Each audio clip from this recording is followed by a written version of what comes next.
240 नहीं थी, 239 रह गई। केरल से सांसद है, उसने इस्तीफा दे दिया है, बीजेपी का सांसद था, पहली बार जीता था। अभी तो और धीरे धीरे इस्तीफों का दौर जारी होगा। और रही बात नायडू और नीतीश की, ये भी निकलेंगे। आरएसएस के जो कट्टर सपोर्टर हैं बीजेपी में, जो शामिल हैं और जो जीत के आए हैं, आरएसएस और बीजेपी की आपस में ठन गई है, ये अलग होने वाले हैं। मैं गारंटी से कह रहा हूँ, बार-बार 6 महीने की सरकार है। मात्र जी का बयान आ गया, सोशल मीडिया से उठा लेंगे अपने मोदी का परिवार। लोगों ने भर रखा है ना अपने सोशल मीडिया पे, मैं मोदी का परिवार। आ गया उनका बयान, उन्हें भी पता है, जा रहे हैं, परिवार बिखर गया है, गिरना निश्चित है, क्योंकि अब ये एक विचारधारा की सरकार नहीं है, अब ये दो विचारधाराओं की सरकार जी है, जिन्होंने बिहार के अंदर जातिगत जनगणना कराई है। तो मुझे नहीं लगता कि ये मांग नहीं रखेंगे बीजेपी से। ये पूरे देश के अंदर जातिगत जनगणना की जब मांग रखेंगे तो ये तानाशाह सरकार अगर मांग पूरी नहीं कर पाई तो इनकी टेक खींच हुआ था, उसके ऊपर टिप्पणी करने वाले चंद्रबाबू नायडू जी हैं, जिन्होंने इनको मोदी जी को आईना पहले भी दिखाया था और अब देश हित में इनको आईना फिर दिखाने का काम चंद्रबाबू नायडू जी। महिलाओं की जीत है जो भैया मणिपुर में जिन महिलाओं का के साथ में क्या हुआ था, ये उन लड़कियों की जीत है जो देश के लिए मेडल जीत के लेके आई थी। पता होगा जंतर मंतर पे बेटियां बैठी हुई थी, लेकिन नरेंद्र मोदी जी के मुंह से एक शब्द, पार्लियामेंट का उद्घाटन हो रहा था उस दिन, उनके ऊपर लाठीचार्ज करके उन्हें वहां से भगा दिया गया। ये चल रहा है देश में, ये है लोकतंत्र। इस तरीके से जीतोगे, इस तरीके से 400 पार करेंगे। ये 400 पार, ये तो 4 भी पार ना कर पाते भाई। इनका तो इतना बुरा हाल होना है। अयोध्या में जो ये इतना जो गला पाड़ रहे थे, नरेंद्र मोदी जी दिखा रहे थे कि उंगली पकड़ के भगवान श्री राम की लेके आए हैं भाई। अब भगवान राम ने जो इनको जो तमाचा मारा है अयोध्या में, पता होगा वो तो कैसा लगा। अभी धीरे धीरे इनको सब जगह से इसी तरीके से तमाचे लगे। जनता है जुमलों में अब नहीं आने वाली, बड़े बड़े जुमले दे दिए इन्होंने। तो ये हिंसा हुई है, ये गलत है। लेकिन अगर किसी की माँ के बारे में अपशब्द कहे जाएंगे तो उनको गुस्सा आना स्वाभाविक है, और स्वाभाविक में रिएक्शन जो निकलता है वो यही निकलता है। इसलिए क्या आप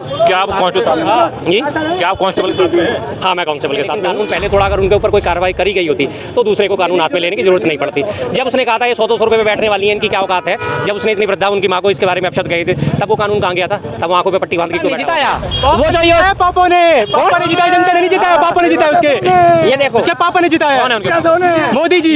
जिसके रात ने घोषणा कर दी, जितने रिक्त पद है सरकार में सारे भरे जाएंगे, जितने पिछले पेपर हैं जो कैंसिल हो चुके उन्हें जल्दी से जल्दी पेपर कंडक्ट कराइए। ये जो उंगली है ये सही जगह जब जाएगी ना तो अपने आप सब नाचेंगे।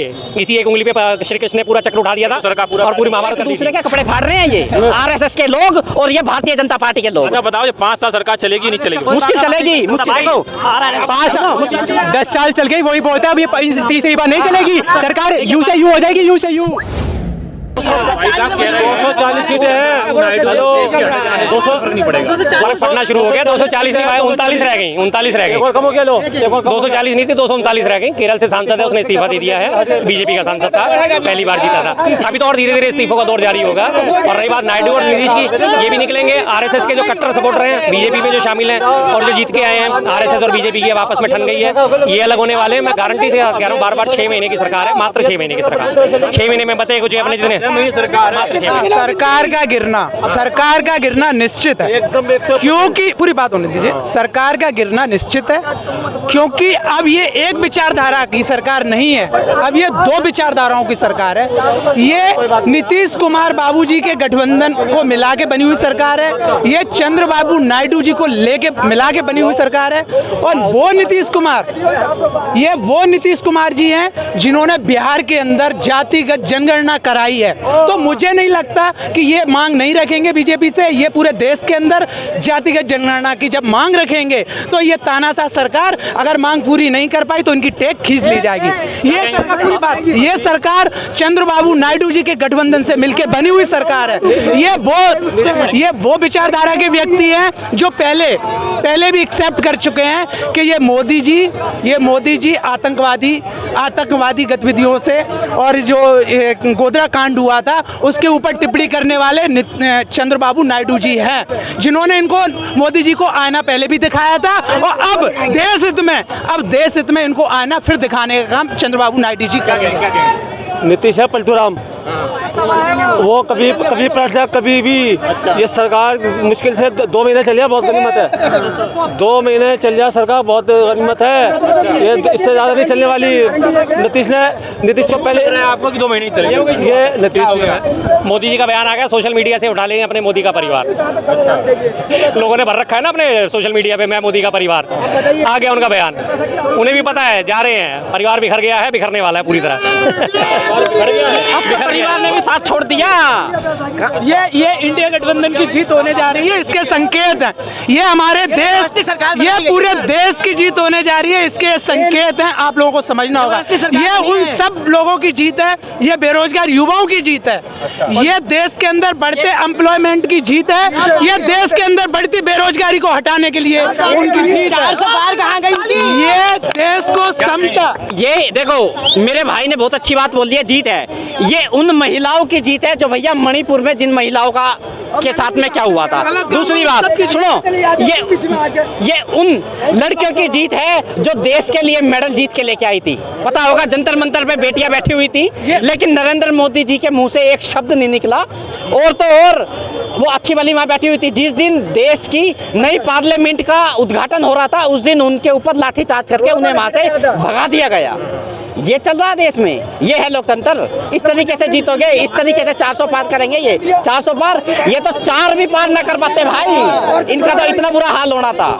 सुनो, ये जो ये अरुण कोविंद जो खड़े थे मेरठ से,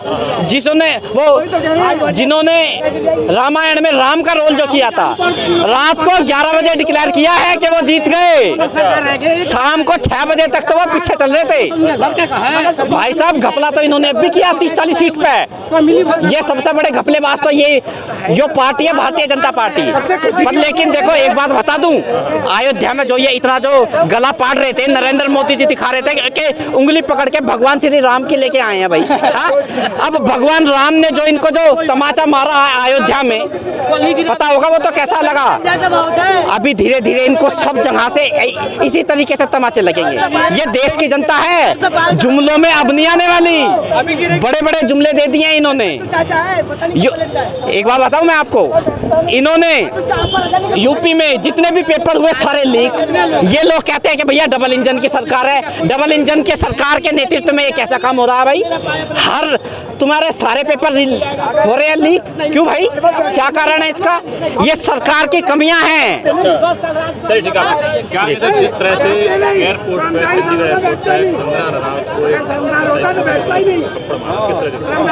देखिए जी, वैसे तो ये हिंसा हुई है, ये गलत है। लेकिन अगर किसी की माँ के बारे में आप शब्द कहे जाएंगे तो उनको गुस्सा आना स्वाभाविक है, और स्वाभाविक में रिएक्शन जो निकलता है वो यही निकलता है। इसलिए क्या आप कांस्टेबल जी, क्या आप कांस्टेबल के साथ में हैं? हाँ, मैं कांस्टेबल के साथ में हूँ, बिल्कुल साथ में हूँ। कानून हाथ में ले लेंगे फिर? मतलब इस तरह तो हर आदमी कानून हाथ में ले। बिल्कुल सही बात है आपकी कि कानून हर हालत में हाथ में ले रही, जिन्होंने लेकिन कानून पहले थोड़ा अगर उनके ऊपर कोई कार्रवाई करी गई होती तो दूसरे को कानून हाथ में लेने की जरूरत नहीं पड़ती।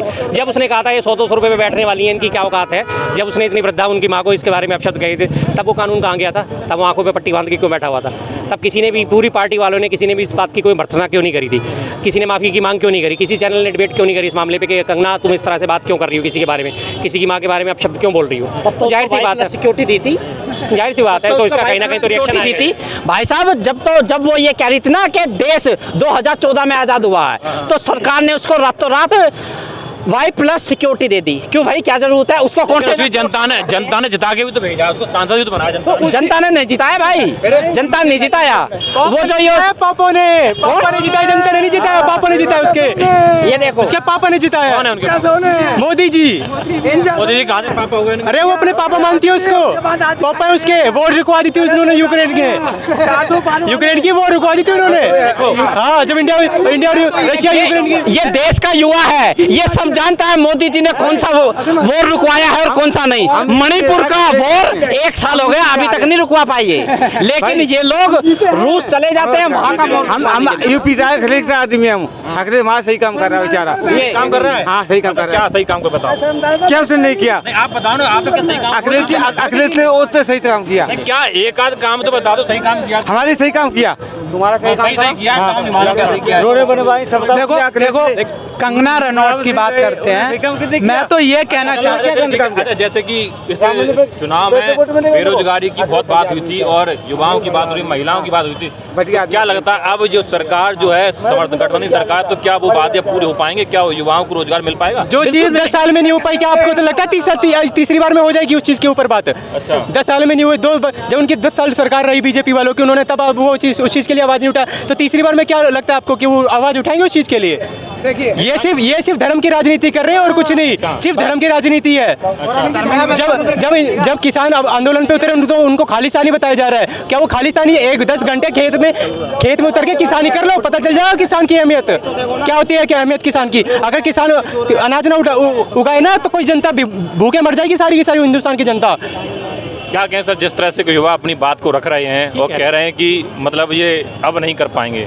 सही कह रहे हैं। अभी मैं आज ही आपको बताता हूँ, माननीय योगी आदित्यनाथ जी ने आज ही घोषणा करी है, जितने रिक्त पद हैं वो सारे भरे जाएंगे, जितने पेपर लीक हो चुके हैं उनके ऊपर कार्रवाई करी जाएगी। आज ही उनकी घोषणा सामने आ गई है। इससे पहले जब शुरुआत हुई थी ना चुनाव के पहले चरण की, क्यों घोषणा हो रही है? युवाओं ने उनको दिखा दिया ना। मैंने बहुत पहले काफ़ी सारे चैनल्स में अपील करी थी, जब शुरुआत हुई थी चुनाव प्रचार की। योगी आदित्यनाथ और मोदी जी ने वहाँ पे सभा करी थी मेरठ में, तो योगी आदित्यनाथ ने क्या बोला था, तुम्हें कावड़ चाहिए या कर्फ्यू? उन्होंने बात ही नहीं करी थी तुम्हें रोजगार चाहिए या कर्फ्यू है, तुम्हें शिक्षा चाहिए या स्वास्थ्य चाहिए, कुछ नहीं। उन्होंने सीधा बोला तुम्हें कावड़ चाहिए या कर्फ्यू। बस अब जनता ने दिखा दिया ना कि उन्हें ना कावड़ चाहिए ना कर्फ्यू चाहिए, रोजगार चाहिए। और तभी से मैंने इस बात को उठाया था, बहुत सारे चैनल्स में मैंने इस बात को उठाया था, यूपी के युवाओं जाग जाओ, सरकार बदल दो। ये तुम्हें सरकार नौकरी देने वाली नहीं है, तुम इसे बदलोगे और ये तुम्हारे घुटनों पे आएगी सरकार, तुम्हारे घर पे चल के आएगी। आज ही उसका फैसला दिख गया ना। आज योगी आदित्यनाथ ने घोषणा कर दी, जितने रिक्त पद है सरकार में सारे भरे जाएंगे, जितने पिछले पेपर हैं जो कैंसिल हो चुके हैं उन्हें जल्दी से जल्दी पेपर कंडक्ट कराए जाएंगे और रोजगार को प्राथमिकता दी जाएगी। आगे घुटनों पे तो यही चीज़ है, ये जनता पे ताकत है, ये जो उंगली है ये सही जगह जब जाएगी ना तो अपने आप सब नाचेंगे। इसी एक उंगली पे श्री कृष्ण ने पूरा चक्र उठा दिया था सरकार पूरा और पूरी महाभारत कर दी थी। हाँ जी, पूरा करी सरकार फिर तो कार्यकाल पूरा नहीं होता, कार्यकाल पूरा नहीं होता, ये गारंटी मैं आपको दे रहा हूँ। ये फिर अभी योगी आदित्यनाथ ने घोषणा करी है ना, ठीक है। अब देखते हैं वो अपनी घोषणाओं पे कितना खरा उतरते हैं। अगर वो सही हो गए, सीधी सी बात है, हमें सरकार आए या जाए इस चीज़ से हमें मतलब नहीं। मतलब एक है हमने सरकार बनाई तो वो हमारे लिए काम करे, चाहे वो योगी आदित्यनाथ की हो, चाहे वो केजरीवाल की हो, चाहे वो हमारी कांग्रेस की हो, किसी की भी सरकार हो। हमें इस बात से किसी से कोई हमारी पर्सनल खुंदस नहीं है। अगर योगी आदित्यनाथ सही काम करते हैं, हिंदू और मुस्लिमों में भेदभाव नहीं रखते, मुस्लिमों के घरों पे बुलडोजर नहीं चले जाते, हिंदुओं को बचा के नहीं लेके आते, तो हमें इस सरकार से शिकायतें हैं। अगर वो बराबरी का दर्जा देते हैं दोनों को तो हमें कोई शिकायत नहीं है। आप कहेंगे यूपी में योगी जी ने कहे जितने भी रिक्त पद हैं सब भरे जाएंगे। क्या यूपी में आज ही घोषणा करी योगी जी ने, जितने भी यूपी में रिक्त पद हैं सब भरे जाएंगे। नहीं देखो, घोषणा करने में और घोषणा करने से कोई वादे पूरे नहीं हो जाते, जब असलियत जब पता चलती है तब पता चलता है, ठीक है। जितने अभी दिल्ली पुलिस की काफ़ी देर से, मैं खुद दिल्ली पुलिस की तैयारी कर रहा हूँ, कितने समय से दिल्ली पुलिस की भर्ती नहीं निकली और निकलती भी है। यूपी पुलिस की भर्ती निकली थी, एग्जाम हुआ, क्या हुआ उसका, पेपर लीक हो गए उससे। अभी नीट के एग्जाम से क्या हुआ, वो भी उसके भी पेपर लीक हो गए। वही मैं बात आपसे कह रहा था, ये घोषणा कर दी उन्होंने। अब अगर उन्होंने घोषणाओं पे खरे उतर गए तो ये वोट दे देंगे, अगर घोषणाओं पे खरे नहीं उतरे तो फिर ये बाहर का रास्ता दिखा देंगे। तो मुझे लेकिन देखो, मुझे अच्छा लगे ऐसे युवाओं से मिलकर। आजकल ना देखो, भारतीय जनता पार्टी के जबान पे आप भरोसा नहीं होता। 10 साल देश की जनता ने भरोसा कर लिया, देश के प्रधानमंत्री को भरोसा नहीं हो रहा, जनता बार बार जिता के भेज रही है। सुन तो लो, जनता नहीं जिता रही। सुनो, ये जो भरोसा जो इन लोगों ने किया है ना, जो सॉरी, एक तो ये हमारे देश के जो प्रधानमंत्री है, ये जो वोट जो मांगते हैं, आपने देखा होगा, ये लोग कहते हैं कि आपका मंगलसूत्र खतरे में है, महिलाओं को कहते हैं, और हमारे लोगों को ये कहते हैं कि आपकी भैंस भी खतरे में है, आपकी 2 भैंस है तो एक भैंस चुरा के ले जाएंगे। अब बताओ, भैंसों के ऊपर वोट मांग रहे हैं यार। ये कह रहे हैं मंगलसूत्र चुरा के ले जाएंगे। मणिपुर में एक आर्मी ऑफिसर की बीवी को नंग करके बिना कपड़ों के उसको घुमाया जा रहा था। वहाँ पे कहाँ गए थे वो लोग? तो कहते हैं पापा ने वोट रुकवा दी। पापा मणिपुर क्यों नहीं जाते हैं? पापा मणिपुर क्यों नहीं जाते? जाए ना एक बारी, पापा पता चलेगा उनके पापा को क्या सच्चाई है वहाँ पे, क्या हो रहा है मणिपुर के लोगों के साथ। लेकिन आज मोहन भागवत जी का बयान आ गया अब कि जो मणिपुर में हो रहा है वो सही नहीं हो रहा, उस पर ध्यान देने की जरूरत है। तो वो तो सही बात है ना, ध्यान तो अब 1 साल बाद बयान आया, तो क्या फायदा उसे 1 साल के बाद के बयान का? जब हो रहा था आज से कुछ समय पहले, तो क्यों नहीं गए? साल से तो इनकी खुद की तू मैं चल रही है, बीजेपी के नेताओं की और यूएस की आरएसएस वालों की। ये लोग सामने नहीं आने दे रहे हैं, इनकी तो खुद आपस में यूं लगी पड़ी है, एक दूसरे के कपड़े फाड़ रहे हैं ये आरएसएस के लोग और ये भारतीय जनता पार्टी के लोग। अच्छा बताओ, ये 5 साल सरकार चलेगी नहीं चलेगी? मुश्किल चलेगी, मुश्किल। देखो 10 साल चल गई, वही बहुत है। अब ये तीसरी बार नहीं चलेगी सरकार, यू से यू हो जाएगी, यू से यू अब नहीं चलने वाली सरकार। क्यों हो जाएगी? क्यों हो जाएगी? क्योंकि काम उनके ऐसे हो रहे हैं, काम, क्योंकि ये सरकार ऐसी है कि जो धर्म की राजनीति कर रही है, काम की राजनीति नहीं कर रही, इनसे काम नहीं हो रहे। 5 साल नहीं चलेगी, अब नहीं चलेगी ये सरकार, समझ लो। ये ऐसे बहुत जल्दी पलटने वाली है सरकार। लोगों को विकास चाहिए, देश को विकास चाहिए, देश हित में काम हो, राष्ट्र हित में काम हो, और जो सरकार देश हित में काम करेगी, युवाओं के लिए काम करेगी, उस सरकार को देश की जनता वोट देगी, अन्यथा अपने घर जाओ भैया।